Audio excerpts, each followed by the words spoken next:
Digital marketing agency और एक business के दरमियान काम करने में क्या डिफरेंस होता है। बीइंग अ डिजिटल मार्केटर, अगर मैं किसी डिजिटल मार्केटिंग एजेंसी में काम कर रहा हूँ और उसको अगर मैं कंपेयर करूँ कि मैं किसी कंपनी, किसी बिजनेस, किसी इदारे के अंदर काम कर रहा हूँ, दोनों के दरमियान एक्सपीरियंसेस में क्या डिफरेंस होगा, आपके लिए क्या बेहतर है, क्या प्रोज एंड कॉन्स है। आज की वीडियो में इसी हवाले से एक शॉर्ट डिस्कशन रखते हैं। अच्छा, प्रोज एंड कॉन्स दोनों के हैं सबसे पहले, लेकिन मैं डिजिटल मार्केटिंग एजेंसी के हवाले से बात कर लेता हूँ। इसके अंदर जॉब्स मिलना मवाजनतन बहुत आसान होता है, क्योंकि ये डिजिटल मार्केटिंग एजेंसीज़ प्रेफर करती हैं यंगस्टर्स को हायर करना जो कि न्यू हो, कीन लर्नर हो, अच्छे स्टूडेंट्स हो। इस किस्म के लोगों को डिजिटल मार्केटिंग एजेंसीज़ के अंदर मवाजनतन जल्दी जॉब मिल जाती हैं। और मार्केटिंग एजेंसीज़ ख़ुद भी कुछ हद तक प्रेफर करती हैं कि इंटर्नशिप प्रोग्राम्स के थ्रू यंग कमर्स को ज़्यादा प्रेफरेंस दें, क्योंकि वो उनके माहौल में जल्दी ढल जाते हैं, जल्दी चीज़ें सीखने की सलाहियत रखते हैं, नखरे कम करते हैं, ज़्यादा टाइम देने को तैयार हो जाते हैं, ज़्यादा टाइम इन्वेस्ट करते हैं और बहुत सी हार्ड कमिंग्स के ऊपर सब्र और तहम्मुल से काम लेते हैं और मवाजनतन बहुत चीप पड़ते हैं। तो इन फैक्टर्स को मद्देनज़र रखते हुए एक डिजिटल एजेंसी के अंदर आपके ज़्यादा चांसेस होते हैं एंट्री लेवल जॉब आपको मिलने के। ज़्यादातर लोग डिजिटल एजेंसीज़ के साथ काम करने में प्रेफर करते हैं एज़ कम्पेयर टू कि आप डायरेक्टली किसी बिज़नेस के साथ काम करें। डिजिटल एजेंसी में जब आप जाएंगे आपको सीखने को वाक़तन बहुत मिलेगा। आप और क्या एक्सपेक्ट कर सकते हैं, आपको सैलरी ठीक ठाक मिल जाती है, सही मिल जाती है। स्टार्टिंग के लिए एक अच्छा पॉइंट होता है डिजिटल एजेंसी के अंदर काम करना।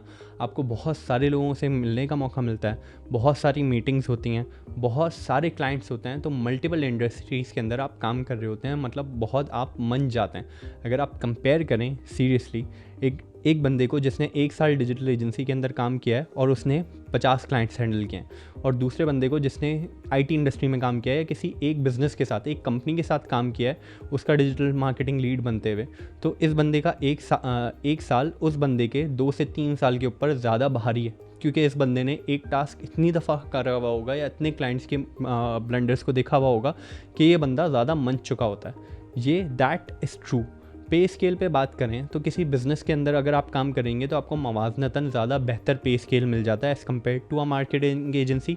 अच्छा, ये कंपनी टू कंपनी भी वेरी हो सकता है। कुछ सिनेरियोज़ में ऐसा हो सकता है कि आपको मार्केटिंग एजेंसी के अंदर ज़्यादा पैसे मिल रहे हैं और बिज़नेस के अंदर कम मिल रहे हैं, लेकिन हम एक एवरेज बात कर लेते हैं।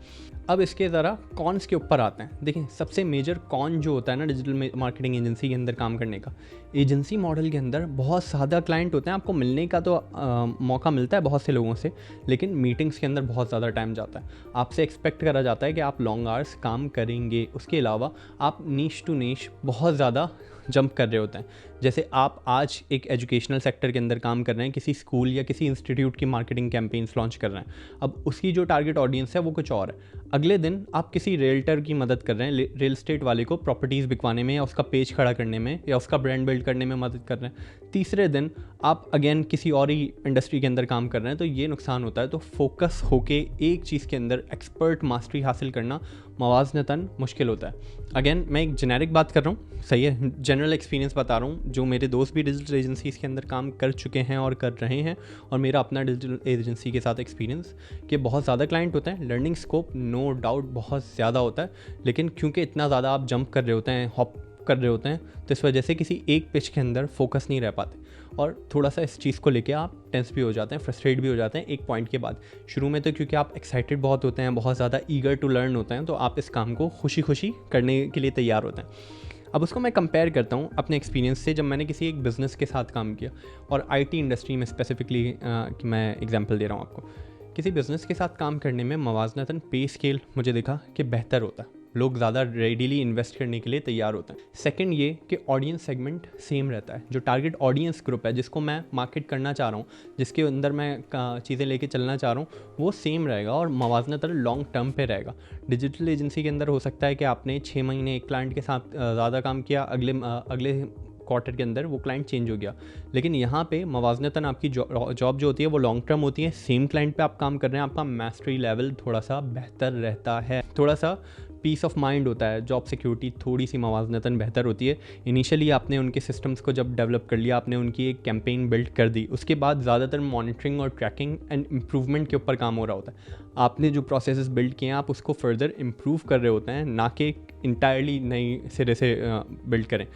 हालांकि डिजिटल एजेंसी के अंदर क्या होता है, मैंने एक क्लाइंट के लिए एक मार्केटिंग फ़नल बिल्ड करके दी, पूरी फ़नल बन के तैयार हो गई, अब लीड्स जनरेट होना शुरू हो गई, अब मैं दूसरे क्लाइंट को मदद करूँगा उसकी फ़नल बिल्ड करने में। तो आप अगर कंपेयर करें, शायद डिजिटल एजेंसी के अंदर एक महीने में मैं 6 फ़नल्स बिल्ड कर रहा हूँ, लेकिन एक बिज़नेस के लिए मैंने 1 या 2 फ़नल बिल्ड की और अब मुझे उसको ट्रैक और मेंटेन करना है, मॉनिटर करने में मदद करना है, प्रोसेसेस को ऑप्टिमाइज़ करना है। तो यहाँ पे मवाजनतन काम कम होता है। तो ये एक मेजर डिफरेंस है। पे स्केल मैंने बताया कि मुझे पर्सनली बिज़नेस के अंदर ज़्यादा बेहतर पे स्केल दिखा है और जॉब सिक्योरिटी भी ज़्यादा होती है, मवाजनतन आप लॉन्गर टर्म पे काम करते हैं।